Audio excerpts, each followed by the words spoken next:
breaks a contract for selling goods। अस्सलाम वालेकुम viewers, आप सब में से जो भी स्टूडेंट मुझसे नोट्स ख़रीदना चाहता है, आप क्या करेंगे, मेरा ये इंस्टाग्राम अकाउंट आपको दिख रहा है, आप यहाँ पे जाके अपना ऑर्डर डाल सकते हैं नोट्स के लिए। बहुत से स्टूडेंट्स ने आकर यहाँ से मुझसे ऑलरेडी नोट्स खरीदे। ये आपके सामने मैंने चैट्स दिखा रही हूँ आपको। मैंने नेम इसलिए हाइड कर दी स्टूडेंट्स के ताकि उनकी प्राइवेसी डिस्टर्ब ना हो। अभी भी एक और स्टूडेंट की रिक्वेस्ट आई हुई है कि वो मुझसे नोट्स खरीदने के लिए आई है। ये पेड लिखा हुआ है, पेड है, ये वो स्टूडेंट्स हैं जिन्होंने नोट्स मुझसे खरीद लिए हैं। ऑर्डर लिखा हुआ आ रहा है, ये वो स्टूडेंट है जिसने नोट्स खरीदने हैं, पैसे पे नहीं किए। तो जैसे ही ऑर्डर के लिए पे कर देंगी मुझे, तो उसके बाद इनको नोट्स जो है ऑन टाइम मिल जाएंगे। आपके सामने मैं एक स्टूडेंट के चैट खोलती हूँ, ठीक है। ये आप देखें, मैंने स्टूडेंट की चैट खोली है। यहाँ पे इसको मैंने प्रॉपर्ली सारे नोट्स अपने PDF सेंड कर दिए जैसे इसने मुझे पे किए। ठीक हो गया। इस तरह से इसे खरीद सकते हैं ऑन माई इंस्टाग्राम अकाउंट। मेरा फेसबुक पेज भी है, वो भी आपको दिखाती हूँ। ये मेरा फेसबुक पेज है जहाँ पे मैं डिफरेंट इन्फॉर्मेशन डालती रहती हूँ, जैसे कि पास पेपर्स की इन्फॉर्मेशन, पास पेपर्स की पिक्चर, ये सारी चीज़ें आपको मेरे फेसबुक पेज पर आराम से मिल जाएंगी। यानी कि जितने भी पास पेपर है, जो भी लॉ रिलेटेड इन्फॉर्मेशन है, वो सारी आपको मेरे फेसबुक पेज पे मिलेगी। स्टूडेंट्स और टीचर के नोट्स आपको मेरे फेसबुक ग्रुप पे मिलेंगे। अब तक इस ग्रुप पे कम से कम 200 लोगों ने ज्वाइनिंग कर लिया। आप भी इसको ज्वाइन करें, जिससे आपको फ़ायदा ये होगा कि आपको टीचर्स के नोट्स और स्टूडेंट्स के नोट्स इस तरह से फ्री में मिल जाएंगे। Based on section 55 to 59 of the sales good act 1930, यानी कि जो कॉन्ट्रैक्ट ब्रेकिंग के बारे में जो भी तफसील है वो आपको सेक्शन 55 to 59 में मिलेगा, सेल्स ऑफ गुड एक्ट 1930 में। ये जितना पोर्शन यहाँ से यहाँ तक लिखा गया है, इसके अंदर ये इंट्रोडक्शन का पोर्शन है।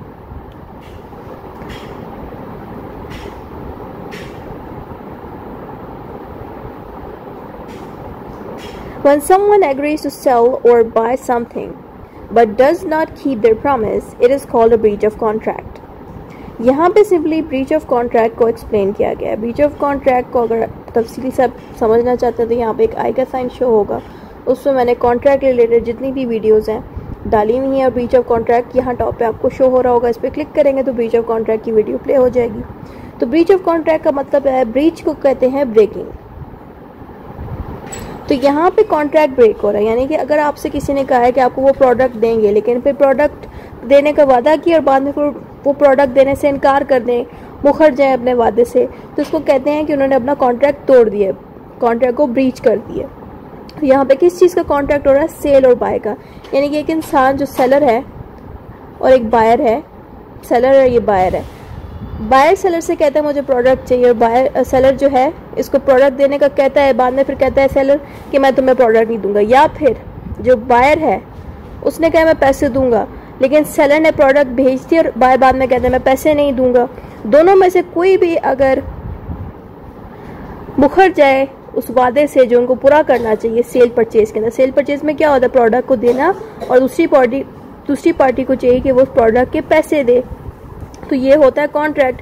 तो दोनों में से कोई एक भी अगर अपनी ड्यूटी फुल नहीं करता, ड्यूटी पूरी नहीं करता, तो इट मीन्स उसने क्या किया? कॉन्ट्रैक्ट को ब्रेक कर दिया। तो ये सारा इसके फर्स्ट पॉइंट पे लिखा हुआ है।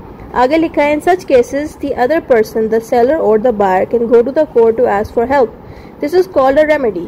यहाँ पे कह रहे हैं कि अगर सेलर या बायर दोनों में से किसी एक के साथ नुकसान हो रहा है, जैसे कि सेलर ने अगर सेलर ने प्रोडक्ट सेल कर दिया है, दे दिया है बायर को, और बायर बाद में कहता है मैं पैसे नहीं दूंगा, या फिर बायर ने पैसे दे दिए और सेलर जो है प्रोडक्ट नहीं दे रहा, दोनों में से जिसने भी अपनी साइड से ड्यूटी पूरी नहीं की, तो वो आसानी लेने के लिए कोर्ट जा सकता है और कोर्ट से जाके हेल्प लेगा। तो कोर्ट उसको, जिसका नुकसान हुआ है, उसको एक रेमेडी देगी। रेमेडी का मतलब है सोल्यूशन। सोल्यूशन में बहुत चीज़ें आ सकती हैं। या फिर सेलर जिसने प्रोडक्ट दे दिया है, तो रेमेडी में ये होगा कि सेलर को पैसे मिलेंगे उस प्रोडक्ट को। अगर बायर का नुकसान हुआ है कि उसने पैसे दे दिए और उसको सामान नहीं पहुंचा सेलर से, तो बायर को ये रेमेडी मिल सकती है कि सेलर या तो उसके पैसे वापस कर दे या उसको वो प्रोडक्ट दे दे। तो ये सब था रेमेडी। अगली हेडिंग है, what can a seller do if the buyer breaks the contract. इसमें स्टार्टिंग पे सेलर के बारे में बताया जा रहा है कि सेलर क्या करे अगर बायर ने कॉन्ट्रैक्ट को तोड़ दिया। तो यहाँ पे काफ़ी सारे पॉइंट्स दिए गए हैं। इसमें है the seller can do the following. Number 1, as for the money price, यानी कि अगर सेलर ने कोई चीज़ भेजी है बायर को और बायर पैसे देने से इनकार कर रहा है, तो सेलर को जो सबसे पहली रेमेडी दी जाएगी, आसानी दी जाएगी, वो है आस्क फॉर मनी। यानी कि वो बायर को कहेगा कि आपको जो प्रोडक्ट मैंने भेज दिया है इसके आप हमें पैसे दें। तो ये चीज़ इसकी फर्स्ट हेडिंग में आएगी।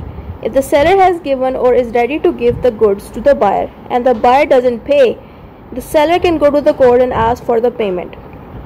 There are two situations. If the buyer owns the goods already but hasn't paid, the seller can sue for the price.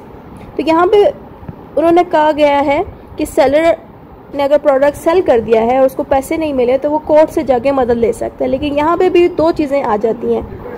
यहाँ पे जो दो कंडीशन है, पहले वाले में ये बताया गया है कि बायर को गुड्स दे दिए गए हैं, ठीक है, यानी कि उसको प्रोडक्ट दे दिया गया बायर को जिसने खरीदा था। प्रोडक्ट जब उसको मिल गया तो बायर के ऊपर ड्यूटी बनती है कि उस प्रोडक्ट के पैसे दे सेलर को जिसने उसको वो चीज़ें दी, लेकिन इसने नहीं दिए। तो यहाँ पे भी एक रेमेडी मिलेगी कि जो सेलर है उसको पैसे निकालने हैं बायर से, तो बायर से पैसे निकालने में रेमेडी मिलेगी। कोर्ट कहेगी बायर को कि आप इसके पैसे दें या फिर प्रोडक्ट वापस कर दें, ठीक है। एक ये सिचुएशन बनती है। दूसरी सिचुएशन है, if the buyer does not own the goods yet but had agree to pay on a fixed date, the seller can still ask for the money when that day passes even if the goods has not been delivered. तो यहाँ पे ये होगा कि आज जून चल रहा है और इन्होंने आपस में डील की है जुलाई की, और जुलाई की फर्स्ट डेट। तो सेलर और बायर के बीच आपस में ये एग्रीमेंट हुआ है कि बायर को प्रोडक्ट अभी तक पहुंचा नहीं है सेलर का, लेकिन बायर ने सेलर को कह दिया कि मैं 1 जुलाई आपको पैसे दे दूंगा। सेलर ने इसको प्रोडक्ट भेजा नहीं और 1 जुलाई की डेट गुजर गई है और आज 5 जुलाई अगर आ गई है, तो सेलर बायर से कहेगा कि आपने प्रॉमिस की थी 1 जुलाई 5 तारीख अब आ गई, आप हमें पैसे दें। बेशक सेलर ने प्रोडक्ट इसको नहीं भेजा, तब भी सेलर डिमांड कर सकता है पैसे को कि आप हमें पैसे दे दें क्योंकि आपने 1 जुलाई का बोला था। तो इन दोनों सिचुएशंस पे सेलर जो है डिमांड कर सकता है पैसे की। अगर बायर नहीं देता तो वो कोर्ट से भी निकलवा सकता है।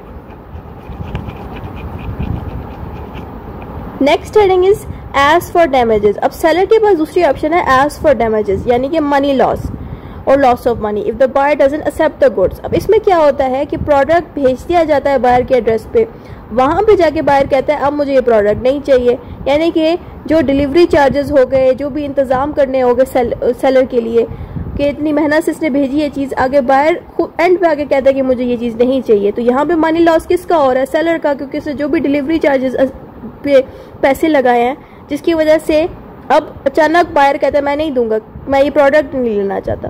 तो यहाँ पे जो मनी लॉस है इसके लिए भी क्लेम कर सकता सेलर कि मैंने इसके घर प्रोडक्ट भिजवाया और अब ये मुझे पैसे नहीं पे कर रहा उस प्रोडक्ट के। तो ये भी हेल्प मिलती है कोर्ट से। The buyer refuses to take the goods और pay for them, the seller can ask for the money to cover their loss. For example, a company agree to buy a car but later said they didn't want it. The seller could not sell that car to someone else and lost profit. The court said the seller should be paid for their loss. तो हुआ ये कि यहाँ पे example दी गई है company की। Company ने क्या किया, कुछ कार्स मंगाई, एक या एक से ज़्यादा। अब ऑब्वियसली कार्स लाने के लिए बहुत ज़्यादा एक्सपेंसेस लगते हैं कि आपको पहले एक ट्रक को रेंट करना पड़ता है कार्स को डिलीवर कराने पे। तो ये सारे खर्चे किसने किए? सेलर ने किए। अब सेलर ने जब ये सारे खर्चे करके कार जब भिजवा दी उनके लिए, एंड पे आके कंपनी कहती है हम आपकी कार लेते ही नहीं है, तो उस पर किसका नुकसान हुआ? ये डिलीवरी चार्जेस पे किसका नुकसान हुआ? सेलर को हुआ। तो इसीलिए सेलर जो है क्लेम कर सकता है इस तरह के लॉसेस पे कि अचानक जो है बायर कहे कि मुझे अब ये प्रोडक्ट नहीं चाहिए। दूसरी एग्जांपल यहाँ पे हम देखते हैं, दूसरा काइंड वो है ask for extra charges if buyer delays pickup. If the buyer does not come to collect the goods on time, the seller can ask for money for any loss because of the delay, a fee for keeping and taking care of the goods. अब यहाँ पे दो options दी गई हैं कि जो seller है उसको कहा गया है, बायर कहता है सेलर को कि मैं आपसे कल आगे प्रोडक्ट लूंगा, और वो कल भी नहीं अदा करते करते महीना गुजर जाता है और सेलर को पैसे भी दे देता है। प्रोडक्ट जो है सेलर ने इसका संभाल के भी रखा होता है। अब प्रोडक्ट को संभालने की जिम्मेदारी और जितने वक्त तक सेलर ने उस प्रोडक्ट को संभाल के रखा उसकी चार्जेस भी वो बायर से मांग सकता है और उसे कह सकता है कि आपने तो कल कहा था आके लेना है, आपने पूरा महीना निकाल दिया और मैंने इस प्रोडक्ट का ख्याल रखा आपके लिए, तो वो चार्जेस ज़्यादा भी मांग सकता है सेलर बायर से। तो ये ऑप्शंस भी मिलती हैं सेलर को। अब यहाँ तक जितना हमने पढ़ा सेलर के बारे में पढ़ा कि सेलर को कानून से, कोर्ट से क्या सहूलियत मिलती है अगर बायर पे ना करे। अब इससे आगे आ जाता है बायर का, कि बायर को क्या क्या आसानी लॉ देता है अगर सेलर जो है कॉन्ट्रैक्ट तोड़ दे। तो यहाँ पे लिखा है what can a buyer do if the seller breaks the contract. The buyer can do the following. Number 1, sue for not giving the goods. If the seller refuses to give the goods, the buyer can go to the court and ask for money for the loss. यहाँ पे कह रहे हैं कि buyer ने पैसे दे दिए, buyer हैं, इन्होंने पैसे दे दिए सेलर को, सेलर को पैसे दे दिए, तो सेलर के ऊपर ड्यूटी बनती है कि वो चीज़ भी तो बायर को दे, यानी कि जिस चीज़ के लिए बायर ने पैसे दिए, कि अगर इसको एक गाड़ी चाहिए, गाड़ी के लिए इसने इसको पैसे दिए सेलर को, तो सेलर को चाहिए कि वो गाड़ी अब बायर को दे, लेकिन बायर को नहीं देगी। ऐसी सिचुएशन पे बायर कोर्ट जाके जो है सू कर सकता है सेलर को, यानी कि वो सेलर से कह सकते या तो मेरी गाड़ी मुझे पहुंचा दे या मेरे पैसे वापस कर दे। तो इन चीज़ों पे बायर हेल्प ले सकता है कोर्ट की। तो यहाँ पे एक एग्जांपल भी डाली गई है। यहाँ पे एग्जांपल पे लिखा है if the goods had a market price higher than the agreed price, the buyer can ask for the difference as a loss. तो यहाँ पे हुआ यह कि गाड़ी अगर उसने मार्केट प्राइस के हिसाब से तो लेनी थी, लेकिन सेलर ने खुद ही उसको गाड़ी नहीं पहुंचाई, डिले किया, तंग किया बायर को, तो ऐसी सिचुएशन पे बायर ने जो पहले पैसे इसको पे किए थे कार के, जो कि कम थे, तो बायर को इस तरह की सहूलत कोर्ट से मिल सकती है कि बायर को कोर्ट कहेगी कि ठीक है, आपको यह कार उसी प्राइस में मिल जाएगी क्योंकि आपने सफ़र किया लॉस, क्योंकि काफ़ी दिनों तक सेलर ने आपको ये गाड़ी पहुंचाई नहीं, आपको तंग किया, तो ये नुकसान सेलर उठाएगा, यानी कि जिस प्राइस में उसको कार बेचनी थी उससे कम प्राइस पे उसको अब देना पड़ जाएगा। या तो ये हो सकती है आसानी। उसके अलावा कोर्ट खुद रिक्वेस्ट भी कर सकती है सेलर को कि आपने जिस प्राइस में कार बेचनी है आप इससे कम करके आप सेलर बायर को दें, क्योंकि इसने आपको पैसे भी दे दिए, आपने पहले से कॉन्ट्रैक्ट किया, बाद में आप कह रहे हैं कि प्राइस अब ज़्यादा हो गया। तो इन तमाम मामलात में कोर्ट हेल्प कर सकती है बायर को।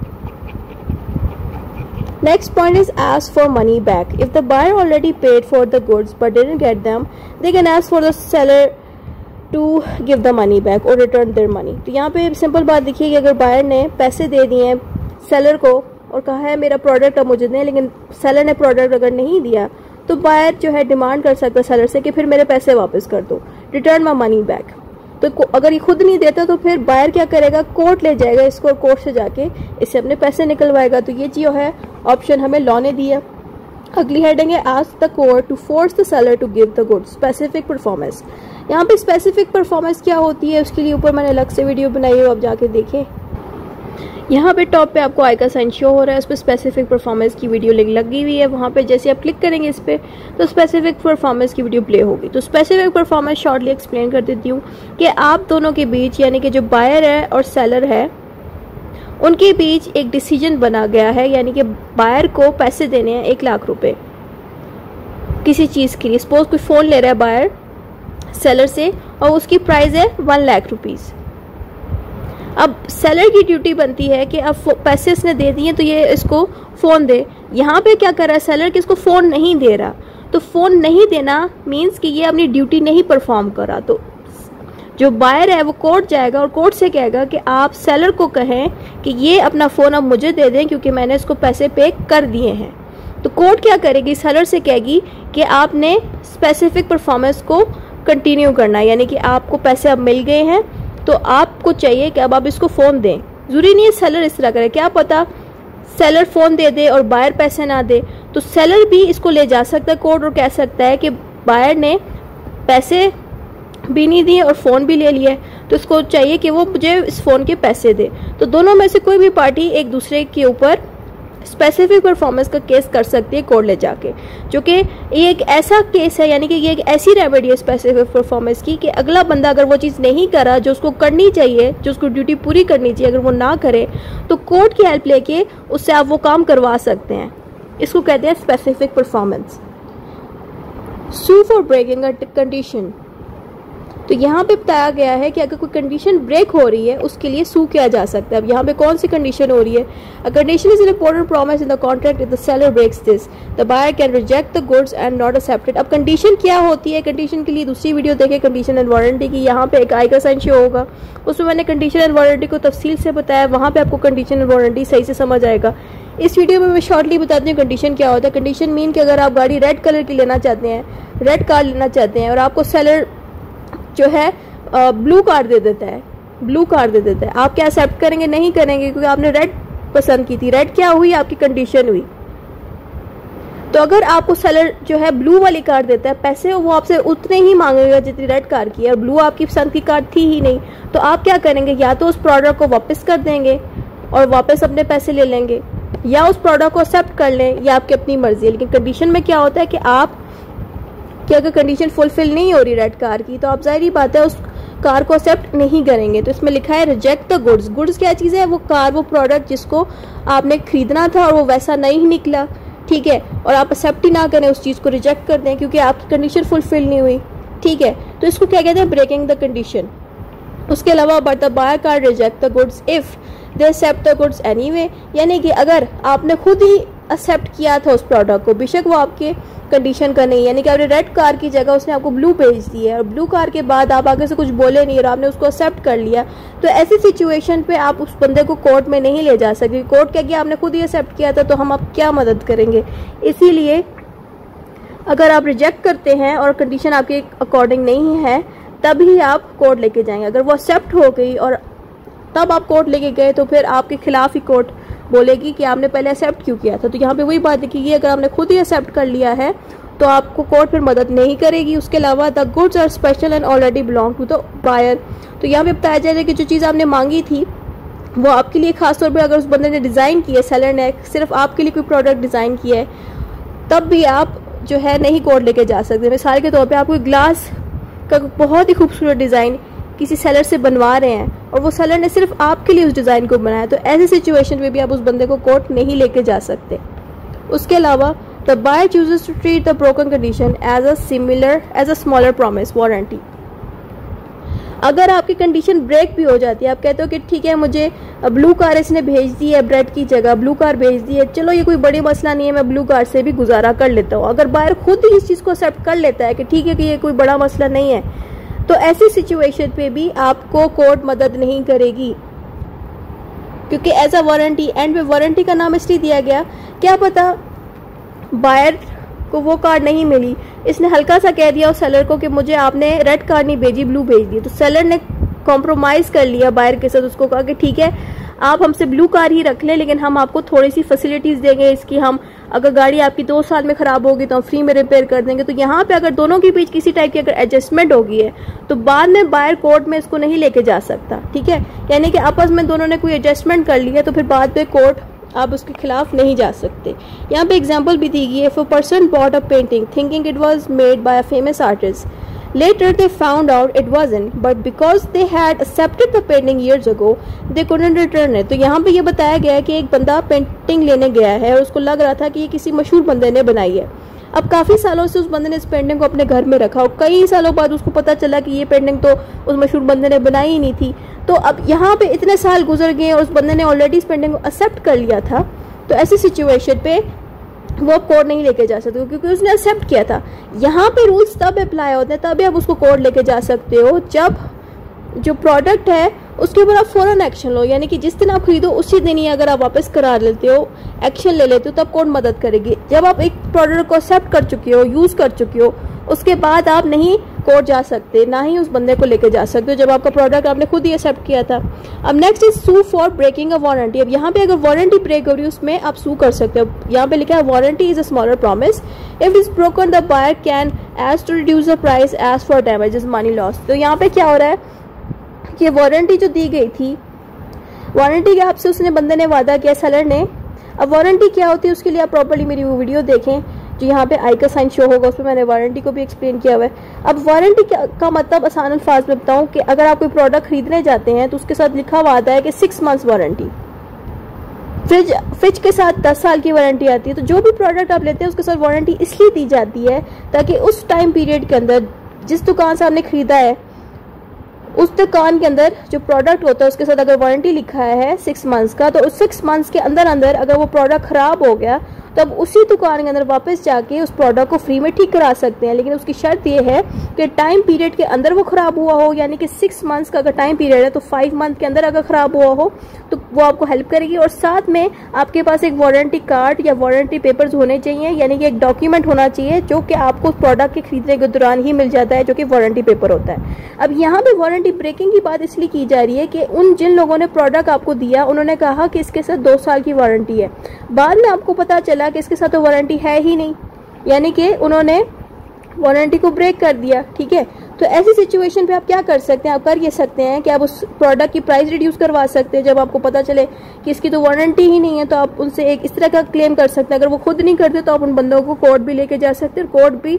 मदद करेगी आपकी और कहेगी कि ठीक है इसने वारंटी, अगर आपको वारंटी का कह के दिया बाद में उनकी वारंटी थी ही नहीं तो कोर्ट फिर उनसे आप प्राइस रिड्यूस करवा देगी। उसके साथ साथ कोर्ट क्या करेगी कि अगर प्राइस वो रिड्यूस नहीं करते तो आपके वो पैसे वापस दिलवाएगी उस प्रोडक्ट के, यानी कि जो प्रोडक्ट है जिस पे वारंटी नहीं है और आपको पता नहीं था तो उन लोगों ने भी ये बात छुपाई और आपसे कहा कि इस पे 2 साल की वारंटी है, बाद में पता चला इसकी नहीं निकली, तो कोर्ट क्या करेगी? या तो उनको प्रोडक्ट वापस करके आपके पैसे दिलवाएगी या फिर वो आपसे आपको कहेगी प्रोडक्ट भी आप रखें और पैसे भी दिलवा देगी। ठीक है, तो ये ऑप्शन आपको दी गई है।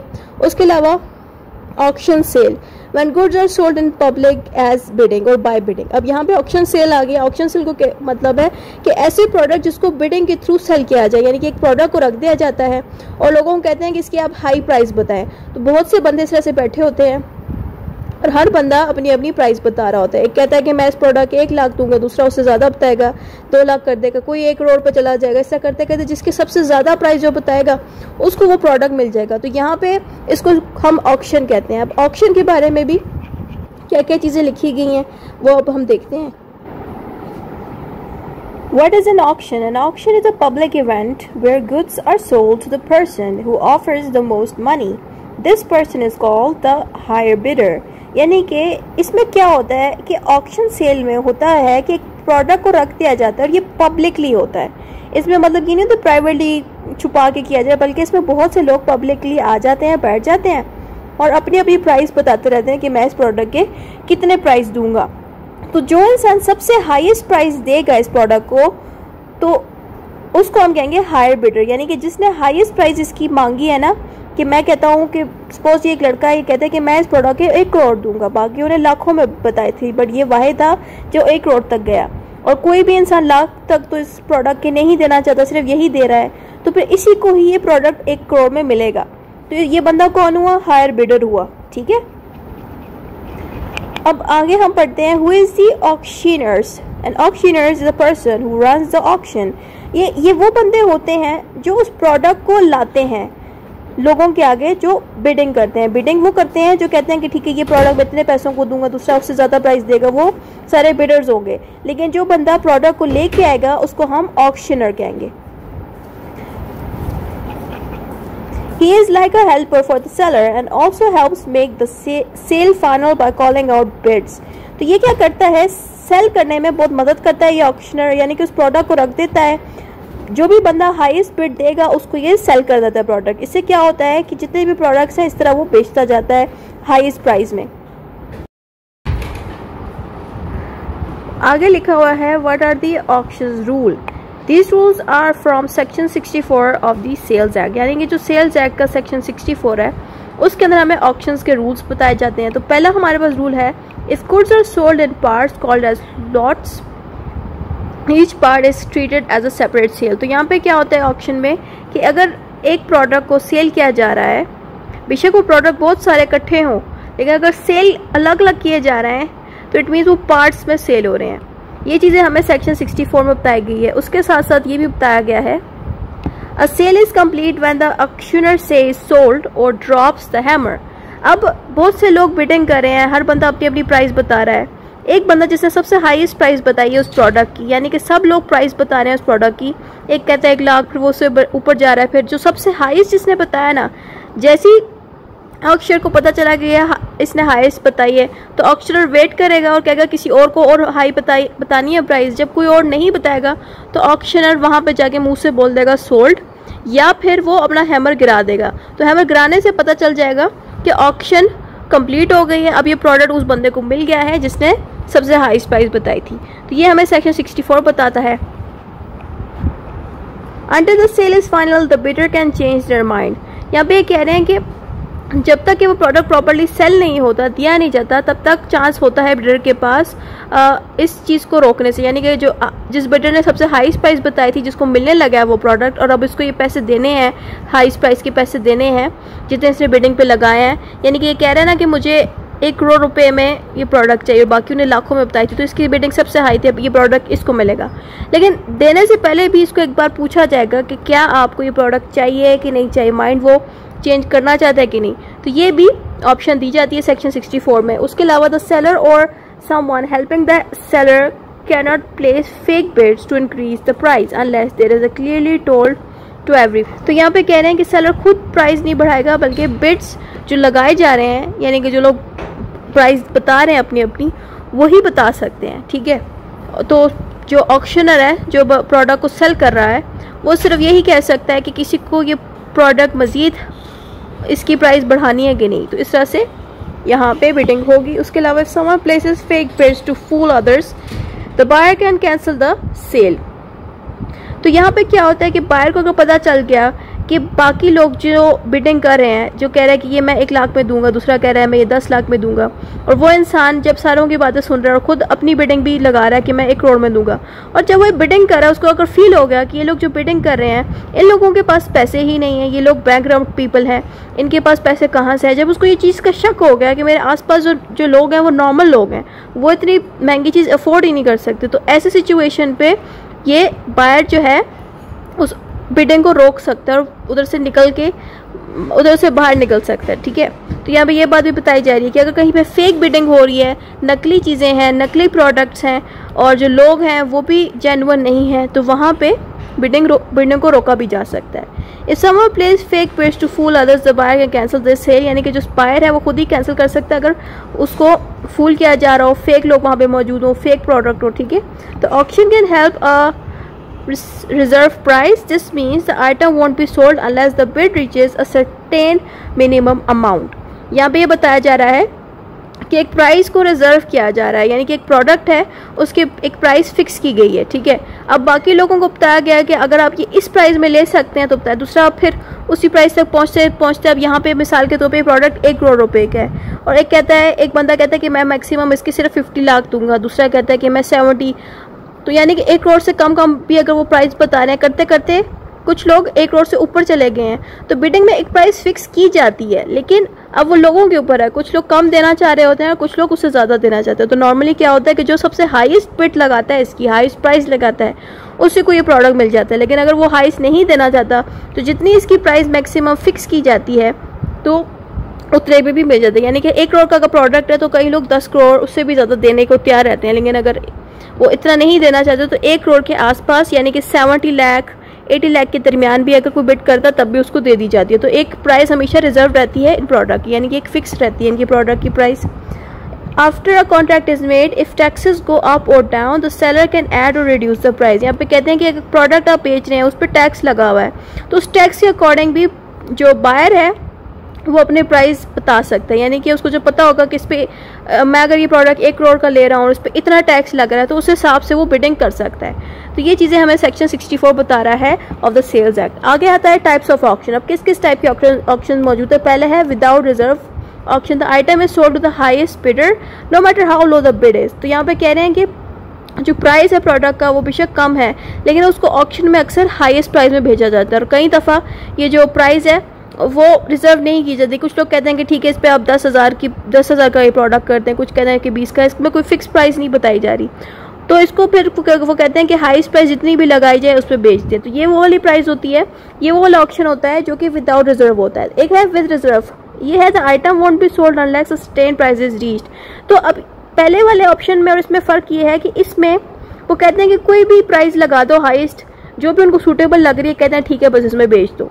लेकिन एक और ऐसा प्रोडक्ट होता है जिसपे जो ऑक्शनर बंदा है जो प्रोडक्ट बेचने के लिए बिडिंग कर रहा है, जो बंदा सबको कह रहा है कि इस पे बिडिंग करो, ऑक्शनर है, उसने उस प्रोडक्ट पे एक फिक्स प्राइस अपने जहन में सेट की। उसने कहा है कि जो प्रोडक्ट है कम से कम 1 करोड़ का ही होगा, और ये इसने सेट की हुई है प्राइस। पहले वाली ऑप्शन में जिसमें लिखा है ना विदाउट रिजर्व, उसमें कोई प्राइस जैसे फिक्स अपने जहन में नहीं की हुई, जो भी बंदा हाईएस्ट प्राइस देगा उसको बेच देगा। लेकिन जो रिजर्व प्राइस होती है इसमें इसने पहले से ही सेट किया कि 1 करोड़ का अगर कोई देना चाहता है पैसे तो मैं दे दूंगा, तो बाकी लोग जो बिडिंग करेंगे वो 1 करोड़ तक जब तक नहीं पहुंचेंगे तब तक ये नहीं देगा। अगर कोई 1 करोड़ से ज़्यादा भी देने को तैयार होगा तो वो 1 करोड़ से ज़्यादा वाले को ही ये प्रोडक्ट देगा। लेकिन अगर कोई 1 करोड़ से ऊपर नहीं पहुंचा तो ये कोशिश करेगा उसी को ये प्रोडक्ट दे जो 1 करोड़ के बिल्कुल करीब लगा, यानी कि जिसने 90 लाख की बिड की है तो ये कोशिश करेगा उसको दे। जिसने 80 की बिड की हुई है और 90 की नहीं की, 90 किसी और ने की, तो ये कोशिश करेगा 90 वाले को ही दे, 80 को नहीं दे। तो यहाँ पे कहना ये चाह रहे हैं कि इसने अपने जहन में एक फिक्स प्राइस बनाई हुई है प्रोडक्ट की, तो ये उसी के आसपास वाले को ही देगा जिसने उस फिक्स प्राइस के अंदर बिडिंग की। या फिर 1 करोड़ की अमाउंट ही किसी ने कह दी कि ठीक है मैं इस पर 1 करोड़ दूंगा, तो बिडिंग की सेम वही प्राइस थी, उसने कहा कि ठीक है आप 1 करोड़ दे दें। लेकिन अगर प्रोडक्ट 1 करोड़ का कोई देना नहीं चाह रहा तो जिसने सबसे हाईएस्ट प्राइस देने को तैयार है तो उसी को वो प्रोडक्ट मिलेगा, तो इसको हम कहते हैं रिजर्व। अगला है with right to bid, the seller can bid but only if this is clearly told to everyone. तो कुछ जगहों पे ऐसे प्रोडक्ट्स होते हैं जिसपे लोगों को कन्फ्यूजन होती है कि क्या ये बिडिंग इस पे की जाएंगी कि नहीं। तो यहाँ पे ऑक्शन में क्या किया जाता है कि कुछ लोगों को प्रॉपर्ली बताया जाता है कि ये जो प्रोडक्ट है इस पर आप बिडिंग कर सकते हैं और फ्लाम प्रोडक्ट पे आप बिडिंग नहीं कर सकते। तो ये चीज़ें भी होती हैं। तो ये भी एक टाइप की बिडिंग है जिसमें कन्फ्यूजन अगर आ जाए तो इसमें बताना पड़ता है कि फ्लाम प्रोडक्ट पे बिडिंग हो सकती है और फ्लाम पे नहीं हो सकती। अगला हेडिंग है special case in auction. If someone bids secretly just to raise the price is wrong and the sale can be cancelled। तो यहाँ पे कह रहे हैं कि एक बंदा छुपके से बिडिंग कर रहा है, तो छुपके से जो बिडिंग करता है वो चीज़ सही नहीं समझी जाती। आमतौर पे जो बिडिंग है, जो ऑक्शन वाला सिस्टम है, ऑक्शन ऑफ सेल वाला सिस्टम है, ये पब्लिकली होता है, सबको पता होता है कि एक प्रोडक्ट आ रहा है, अब उसकी ये वैल्यू है और मार्केट में उसकी ये प्राइस है, तो हर बंदा आके अपने अपने प्राइस बताता है कि मैं इतना पैसे दूंगा, मैं इस पर इतना लगाऊंगा। तो ये छुपा के अगर कोई कर रहा है तो वो चीज़ कैंसिल की जा सकती है। अगला पॉइंट लिखा है buyer secretly agrees not to bid against each other to get item cheaply, it's called knockout agreement but it is not illegal. तो यहाँ पे कह रहे हैं कि जो बायर्स हैं, अब बिडिंग में क्या होता है, बहुत से बायर्स इकट्ठे बैठे होते हैं और जिसने सबसे ज़्यादा प्राइस बता दी है उसी को ही वो प्रोडक्ट मिलता है। लेकिन यहाँ पे कुछ ऐसे बायर्स हैं जो कहते हैं कि हम एक दूसरे के खिलाफ बिडिंग नहीं करेंगे, ये नहीं करेंगे कि मैं ज़्यादा दूंगा दूसरा कहेगा नहीं मैं ज़्यादा दूंगा, वो ये ऐसा कुछ नहीं करने वाले, बल्कि ये क्या करना चाह रहे हैं कि ये लोग प्रोडक्ट को इक्वली रखना चाहते हैं, यानी कि ये भी प्रोडक्ट रखना चाहते हैं ये भी, तो ये कहीं से चीपर प्रोडक्ट खरीदेंगे, यानी कि एक ऐसा प्रोडक्ट जो एक ही मौजूद है उस पर बिडिंग कर रहे हैं लोग और जिसको सबसे ज़्यादा जिसने प्राइस बताई है उसको वो कीमती प्रोडक्ट मिल गया है। लेकिन एक ऐसा प्रोडक्ट है जो उसका डुप्लीकेट है और वो कम प्राइस का है, क्यों? क्योंकि वो चीपर है, उसकी वो क्वालिटी नहीं है जो मेन की क्वालिटी है। तो ये जो प्रोडक्ट है ये तो सबको ईजिली मिल जाएगा, तो ये कम पैसों पर मिल जाएगा। तो इस चीज़ को हम कहते हैं नॉकआउट एग्रीमेंट, जिसमें क्या होता है कि बायर्स जो हैं कम पैसों पे एक चीप प्रोडक्ट खरीदने को तैयार रहते हैं और ये इलीगल नहीं होता। आगे है the seller can always protect themself by setting a minimum reserve price. तो यहाँ पे क्या होता है कि अगर बिडिंग में अगर वो जो प्राइस बताता है कि मैं 90 लाख आराम से दे सकता हूँ, तो क्या पता उसके लिए 90 लाख जो है मामूली सी रकम हो, लेकिन कुछ और बंदे के लिए 90 लाख बहुत ज़्यादा हैवी अमाउंट हो। तो जिस बंदे के लिए 90 लाख देना एक बहुत मामूली सी रकम है, तो इट मीन्स कि उस बंदे के लिए ये एक सेफ प्राइस होती है, ठीक है। ये उसके लिए मिनिमम और मैक्सिमम में उसको कोई फ़र्क नहीं होगा, लेकिन कुछ लोगों के लिए ये प्राइस बहुत मैक्सिमम में जाएगी, कुछ लोगों के लिए 10,000 रुपये बहुत कम प्राइस है, कुछ के लिए ये भी ज़्यादा होगी। तो यहाँ पे बताया जा रहा है कि सेलर को एक ऑप्शन दी जाती है कि वो अपने प्राइस को रिजर्व रख के चीज़ खरीदें। ऐसा ना हो कि जितने की वो चीज़ खरीदें उतना वो अफोर्ड ही ना कर पाए, बाद में दोबारा कुछ और खरीद ही ना पाए, बस वही सारे पैसे उस पर लगा दें। तो यहाँ पे सारा कुछ सेल को डिस्कस किया गया है।